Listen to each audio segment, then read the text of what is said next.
पहला सवाल है कि क्या कबीर साहब एक आम भगत हैं?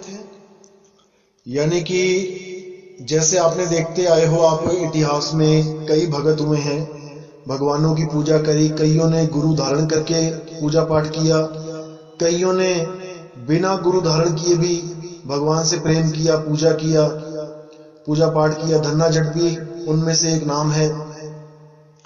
क्या कबीर साहब भी ऐसे ही एक आम इंसान थे, एक आम भगत थे जो निराकार भगवान की पूजा करते हैं?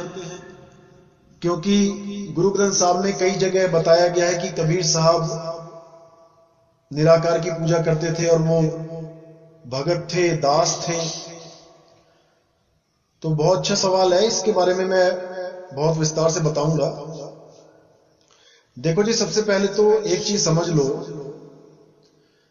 कि कोई भी महापुरुष है, कोई भी, वो अपने आप को दास ही कहता है,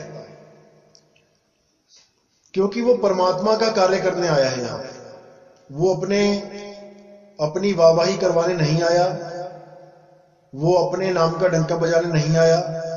वो परमात्मा के द्वारा दिया हुआ कार्य को संपूर्ण करने आता है।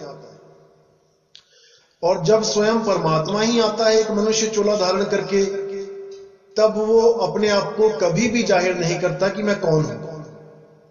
वो अपने आप को दासों का दास, लाला गोला कहलाता है। जैसे हमारे प्रधानमंत्री अपने आप को कई बार भाषण देते हुए चौकीदार कह देते हैं कि मैं देश का चौकीदार हूं, तो वो उनका एक भाव होता है कि मैं आप लोगों का सेवादार हूं, मैं इस देश का सेवादार हूं। लेकिन अगर कोई मूर्ख ये सोच के प्राइम मिनिस्टर ऑफिस में चले जाए, पीएमओ वहां चला जाए और बोले कि मैं चौकीदार से मिलने आया हूं, वो तो चौकीदार है, वो तो भाषण में कहता है कि मैं चौकीदार हूं, और तुमने उनको प्रधानमंत्री बना रखा है। अगर ऐसा कोई बेवकूफ वहां जाके ये बातें बोलेगा तो उसको सब मूर्ख ही कहेंगे। वो अपने आप को कुछ भी बोल सकते हैं, वो कुछ भी बोल सकते हैं अपने आप को, लेकिन हम नहीं बोल सकते, हम नहीं बोल सकते। कबीर साहब क्या चीज हैं ये जगत जानता है, ये हर संत जानता है। संतों की वाणियों में कबीर साहब के बारे में इतना कुछ लिखा है। तो कई लोग कहते हैं कि नहीं, ये सब मिलावटी वाणियां हैं। अरे भाई, क्या सब संतों को केवल कबीर साहब ही दिखाई दिए थे कि उनके नाम की मिलावट करनी है? किसी और संत के नाम पे मिलावट क्यों नहीं हुई? किसी और संत का नाम क्यों नहीं लिया गया? केवल कबीर साहब के नाम पे ही हर चीज हुई। कभी उन्हें ब्राह्मणी का पुत्र बना दिया गया। अरे उस ब्राह्मणी का नाम तो पता कर लो। जब उन लोगों को पता ही था कि ये ब्राह्मणी का पुत्र है, तो भाई उसी वक्त पता करना चाहिए था कौन सी ब्राह्मणी का पुत्र है। कुछ लोग कहते हैं कबीर साहब के माता पिता नीरू नीमा थे, जुलाहे थे, वहां पे भी खंडन किया गया। कुछ लोग कहते हैं कि कबीर साहब की बीवी थी माता लोई। अरे भाई, तो माता लोई उनकी बीवी थी, तो उनकी बीवी के पापा का, मतलब पिताजी का, माताजी का कोई नाम तो बता दो। क्यों आज तक कोई नहीं बता पाया? माता लोई का गांव तो बता दो, कौन से गांव से उनकी पत्नी थी। राम जी का इतिहास पता है, राम जी के दादा परदादा सबके नाम पता है। विष्णु जी का पूरा इतिहास पता है, कौन कौन से युग में आते हैं। सारे 10 गुरुओं का इतिहास पता है, कौन कौन सी माता जी हैं, उनके पिताजी का क्या नाम है, उनकी माता का क्या नाम है, उनके बच्चों का क्या नाम है। सबका इतिहास है। केवल कबीर साहब का इतिहास नहीं मिलता किसी को। इसके पीछे बहुत बड़ा राज है। उस राज को जो समझ जाता है उसका बेड़ा पार हो जाता है। और जो कबीर साहब को एक आम भगत मानता है, वो बेचारा इसी जन्म मरण में उलझा रहता है। मेरे कहने का मतलब ये नहीं कि आप परमात्मा कबीर साहब को मान के उनकी पूजा करना शुरू कर दो, बिल्कुल नहीं।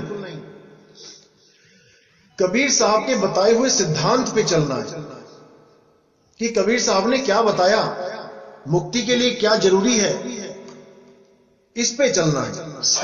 अगर ये सिद्धांत आपको समझ में आ जाता है, फिर समझ लो कि आपको 84 में आपको जन्म मरण में डालने वाला कोई नहीं। और अगर ये सिद्धांत नहीं समझ में आता है तो आपको दोबारा आना ही पड़ेगा। और कोई कहे कि बिना गुरु के सिद्धांत समझ में आ जाएगा, भैया वो भी नहीं आने वाला, कभी नहीं आएगा। क्योंकि कबीर साहब का इस दुनिया में आने का मकसद ही ये था कि गुरु परंपरा को अटल बनाना है। और गुरु ही नहीं, सतगुरु परंपरा को। सतगुरु, गुरु तो बहुत हैं, गुरु तो सतयुग द्वापर त्रेता में गुरु ही गुरु हैं, जहां भी नजर मार के देख लो। लेकिन सतगुरु जो शब्द है वो कबीर साहब के द्वारा ही लाया गया इस दुनिया में। सतगुरु यानी सच्चा गुरु। क्योंकि किसी भी काल में, किसी भी धर्म में गुरु को झूठा नहीं बोला गया। जब कोई झूठा है ही नहीं तो सत्य यानी सच्चे गुरु का नाम कहां से आ गया भाई। जैसे सूर्य एक है तो कभी कोई नहीं कहता कि सच्चा सूर्य, आज सुबह सच्चा सूर्य निकला। सूर्य तो एक है। कोई नहीं कहता आज सच्चा चांद निकला, चांद तो एक है जो हमें दिखाई देता है। लेकिन गुरु अनेक हैं। राम जी के भी गुरु हैं, कृष्ण जी के भी गुरु हैं, सबके गुरु हैं, लेकिन सतगुरु कोई नहीं है। उस सतगुरु की परंपरा को चालू करने के लिए, चलाने के लिए स्वयं सतपुरुष शब्द गुरु एक इंसानी चोले में आया। उसी को बंदी छोड़ कबीर साहब कहा जाता है, जो आके रामानंद जी के पास रहे और रामानंद जी के पास रहते हुए उन्होंने गुरु जी को भी ज्ञान दिया और सब चेलों को भी ज्ञान दिया। वो ज्ञान कहां से आया उनके पास? जब उन्होंने गुरु धारण कर ही लिया रामानंद जी को, तो इसका मतलब कि उनके पास पहले ज्ञान नहीं था, तभी तो गुरु धारण करेंगे। लेकिन गुरु धारण किया है तो गुरु को ही समझाने लग गए, ऐसा कैसे हो सकता है? क्योंकि भाई वो पूर्ण थे, वो एक रोल प्ले करने के लिए आए थे, यहां पे लीला करने के लिए आए थे, गुरु परंपरा को अटल बनाने के लिए आए थे। जहां पे उन्होंने बहुत कुछ बोला गुरुओं के बारे में कि गुरु मेरे सभी बड़े अपनी अपनी ठौर, शब्द विवेकी पारखी सो माथे का मोर। कौन है वो शब्द विवेकी पारखी?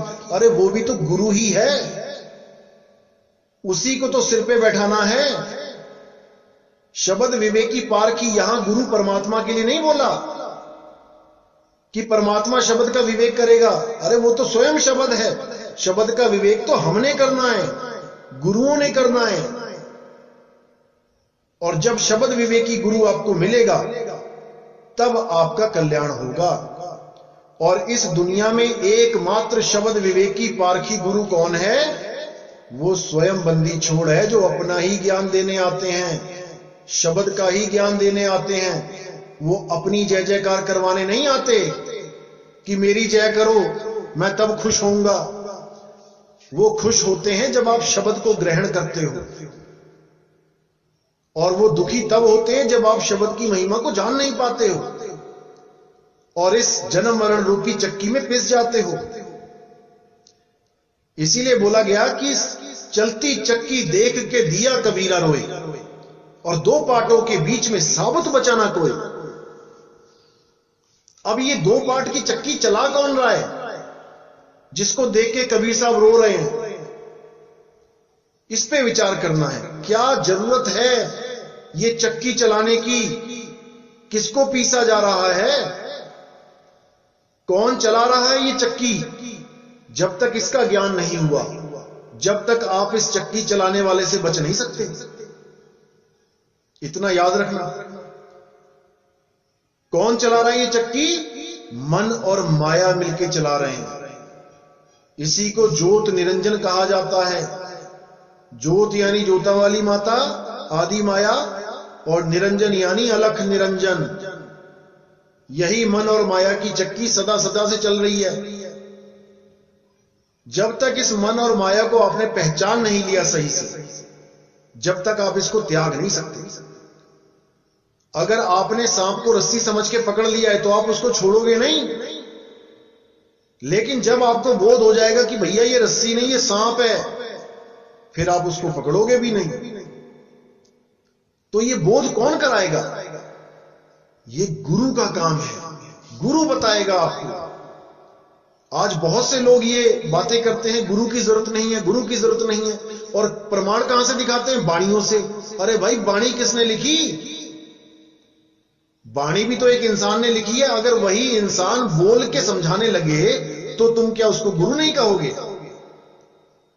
भाई, जो ज्ञान देता है, जो ज्ञान बताता है, उसी को गुरु कहते हैं, और जिसका ज्ञान दिया जाता है उसको सतगुरु कहते हैं, उसको शब्द गुरु कहते हैं।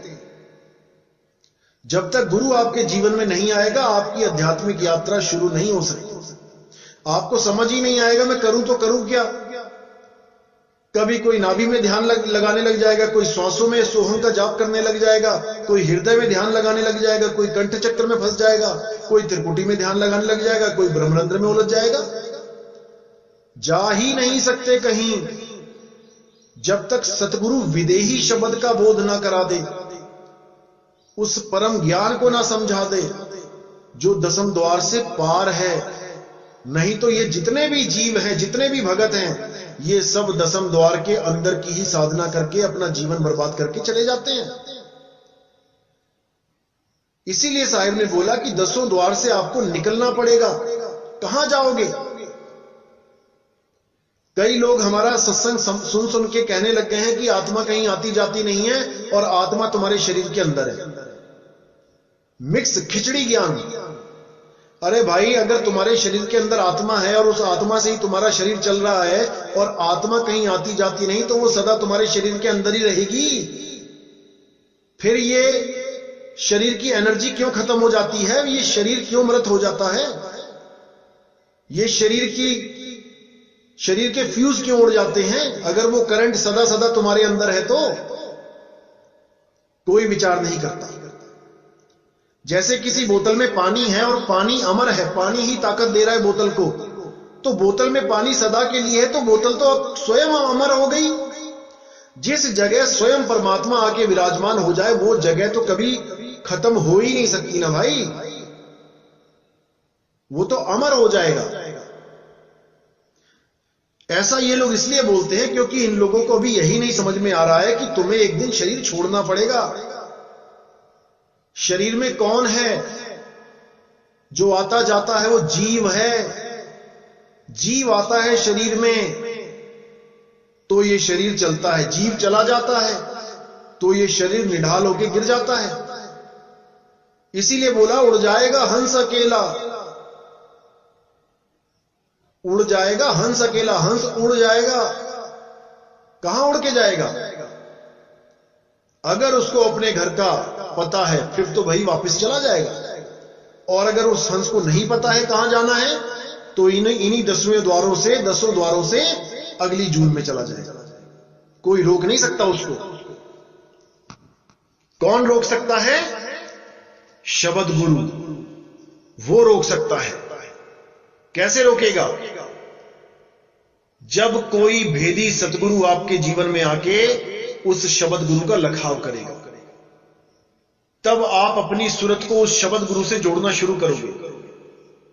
और जिस दिन वो आप पे दया कर देगा, आपकी सूरत को उस अचल घर का, उस निज घर का ज्ञान हो जाएगा, बोध हो जाएगा। ये शरीर निज घर नहीं है, ये कच्ची मिट्टी का शरीर निज घर नहीं है।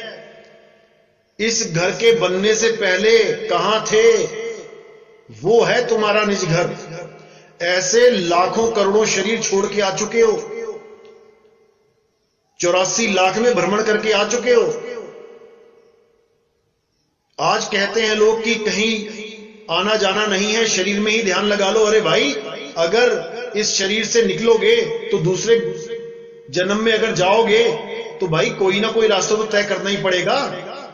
फिर भी तो कहीं से निकल के कहीं जा रहे हो, आज तुम अचल कैसे कह दोगे उसको जो अंदर विराजमान है? जब वो शरीर बनने से पहले इसमें नहीं था तो शरीर छोड़ने के बाद कहां रहेगा? उसको कैसे अचल कह सकते हो आप? वो अचल नहीं है भाई, जीव अचल नहीं है, आत्मा अचल है। आत्मा अडोल न डोलई, गुरुमुख पाए सुहाए। क्योंकि इन लोगों को अभी जीव, शिव और पीव का ज्ञान ही नहीं है, क्योंकि इन्होंने कभी गुरु धारण ही नहीं किया। केवल किताबों में पढ़ पढ़ के, ग्रंथों को पढ़ पढ़ के, उनके शब्द अर्थ देख देख के एक मनमुखी ज्ञान, एक खिचड़ी ज्ञान अपने दिमाग में फिट कर लिया है। अगर कोई गुरु बनाया होता तो जरूर इनको ज्ञान होता कि जीव, शिव और पीव क्या होता है। जब मैं गुरु ग्रंथ साहब की वाणी खोलूंगा जीव, शिव, पीव की, तो परमात्मा शायद इनको सद्बुद्धि दे। तो अगला सवाल जो है वो ये है कि क्या कबीर साहब 120 साल का जीवन जी के दोबारा कभी किसी संत को नहीं मिलने आए? यानी वो दोबारा जो बताया जाता है कि वो आते हैं, संतों को मिलते हैं, ये क्या झूठी बात है? बिल्कुल झूठी नहीं है भाई।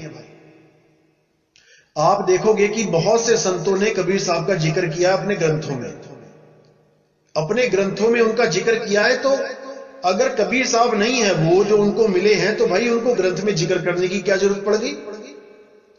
किसी और का जिक्र क्यों ना कर दिया? या फिर खुद को ही परमात्मा क्यों ना घोषित कर दिया? खुद को ही महान क्यों ना बता दिया ग्रंथ के द्वारा कि मैं ही परमात्मा था, मैं ही अवतार लेके आया?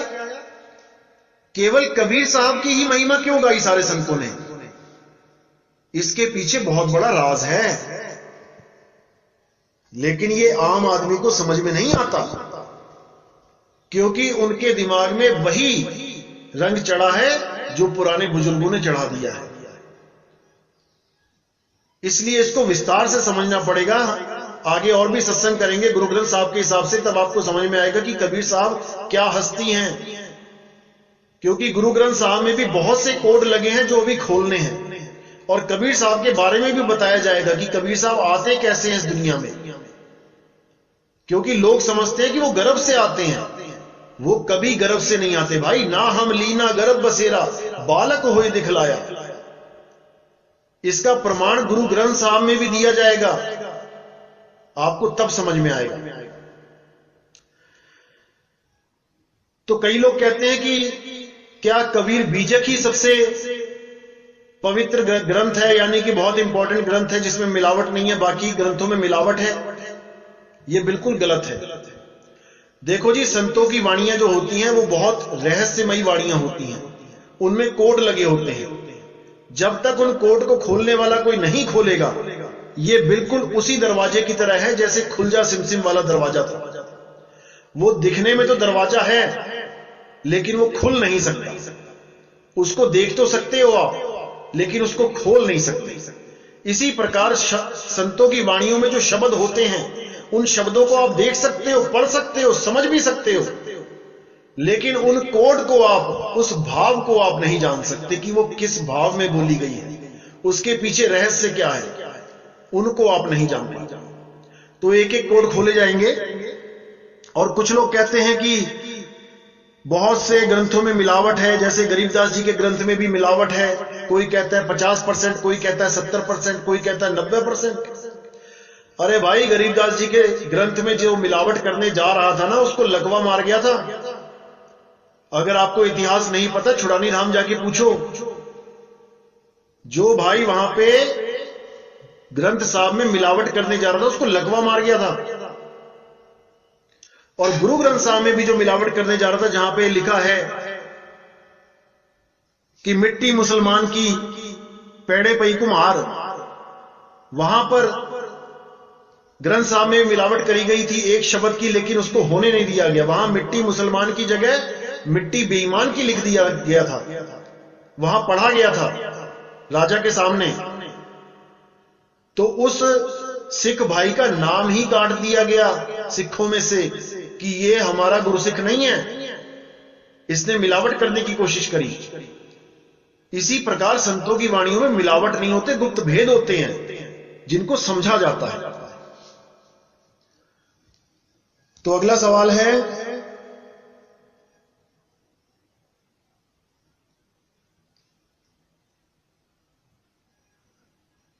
क्या मीराबाई को परमात्मा नहीं मिला था? क्योंकि गुरु ग्रंथ साहब में सब संतों की वाणियां ली गई, लेकिन मीराबाई की वाणियां नहीं ली गई। एक भाई का सवाल था। तो भाई ऐसा बिल्कुल नहीं है। ऐसा बिल्कुल नहीं है कि केवल जो ग्रंथ साहब में जिन संतों की वाणियां हैं कि उन्हीं को मुक्ति मिली, बाकियों को नहीं मिली। ऐसा बिल्कुल नहीं है। बहुत से ऐसे संत हैं, बहुत से, जिनकी वाणी गुरु ग्रंथ साहब में दर्ज नहीं है। तो क्या उन संतों को हम अधूरा मान लें? जो पार ब्रह्म की वाणी बोलते हैं, जो परमात्मा का साक्षात्कार जिन्होंने किया है, क्या हम उनको अधूरा मान लें? ऐसा नहीं होता भाई। बहुत सी ऐसी खबरें होती हैं जो अखबारों में नहीं छपती हैं। तो क्या जो अखबार में नहीं छपी वो क्या खबर नहीं है? क्या वो असलियत नहीं है? ऐसा बिल्कुल नहीं है भाई। गुरु ग्रंथ साहब में उस समय के संतों की वाणियां ली गई थी, लेकिन मीराबाई की वाणी नहीं ली गई। इसका मतलब यह नहीं कि वो मुक्त नहीं हुई या उसको परमात्मा नहीं मिले। वो तो स्वयं रविदास जी की शिष्य थी, जिसकी वाणी स्वयं ग्रंथ साहब में है। जब रविदास जी को आप मुक्त मानते हो, तो क्या रविदास जी के शिष्य मुक्त नहीं होंगे? बहुत से लोग ये बोलने लग गए हैं कि लेडीज को मुक्ति नहीं मिलती। औरत की किस्मत में मुक्ति नाम का अक्षर ही नहीं है, भक्ति नाम का अक्षर ही नहीं है। तरस आता है उन लोगों पे। अरे बाबा फरीद जैसों को बंदगी के रास्ते पे एक औरत ही लेके आई थी। मीराबाई कहती है, वस्तु अमोलक दी मेरे सतगुरु, कृपा कर अपनायो। अरे वो प्रमाणित कर रही हैं, वस्तु अमोलक दी मेरे सतगुरु। मेरे सतगुरु ने मुझे वस्तु दे दी है। और ये लोग कहते हैं कि मीराबाई को मुक्ति नहीं मिली। कमाल के लोग हैं। तो भाई बहुत से आते हैं इस दुनिया में, बहुत से भरमाने वाले आते हैं। लोगों का काम है भरमाना। लेकिन अगर आप दृढ़ नहीं हो तो 100% भरम जाओगे। मैं कहता हूं 1000 बार कोई कहता रहे आपका 2000 का नोट देख के कि ये नकली है, नकली है, नकली है, लेकिन अगर आपको पहचान पता है नोट की और आपने परख लिया है अपने नोट को, तो किसी के कहने से वो नोट नकली नहीं हो जाता। इसीलिए मैं बार बार कहता हूं, जल्दबाजी मत करो इस पंथ में आने की। पहले ज्ञान को अच्छी तरह समझ लो। अगर आपने ज्ञान को अच्छी तरह समझ लिया और विवेक लगा के विचार करके समझ लिया कि यह पूर्ण सत्य है, उसके बाद 1000 बार कोई कहता रहे ये नकली है, नकली है, नकली है, लेकिन आप विचलित नहीं होना चाहिए आपको। और अगर आप विचलित हो जाते हैं तो यकीन मानना आप इस पंथ के लायक ही नहीं हो। आप जल्दबाजी में ही आए हो। और मैंने हमेशा जल्दबाजी वालों को सदा मना किया है कि मत आओ। जल्दबाजी का इस पंथ में कोई काम नहीं है। देर आओ, दुरुस्त आओ, पक्के पैर आओ, पक्का घड़ा होके आओ। कच्चे घड़े में